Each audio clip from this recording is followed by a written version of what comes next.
Let's go to Local 10's Christina Vasquez. She continues our live team coverage now in Doral. Christina.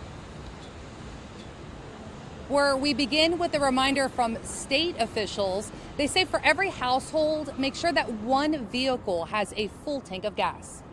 Hopefully it looks like it's going to go off the side, but better be prepared. And being prepared during a pandemic means packing some patience. Remember, social distancing and capacity limitations. They don't let too many people inside. You can see they close the door. Could lead to longer lines, like what our crew spotted outside this Publix in Miami Shores. Just some extra water, some milk, some dry goods. Miami-Dade County Mayor Carlos Jimenez said make sure you have enough food and water for each person and pet in your household for at least 3 days. Make sure your hurricane shutters and battery-powered radios are in good working order. And for restaurants, restricted to outdoor dining due to COVID-19. I would start to move a lot of that equipment, tables, etc., indoors before the onset of tropical storm force winds. Parks, beaches, marinas, golf courses, they all close at 8 p.m. tonight. Tomorrow, nobody is allowed on the beach, nobody in the water. And if any of the 20 evacuation shelters on standby need to be activated, they would feature new COVID-19 related protocols to include face coverings, hand sanitizer,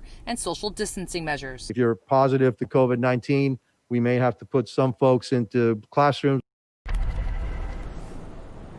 And as our weather team stated, especially in Miami-Dade County, given that we're looking at a wind event, go to your backyard or your condo balcony and be sure to secure any patio furniture and bring in any potted flowering plants. Reporting live for you, I'm Christina Vasquez, Local 10 News. Very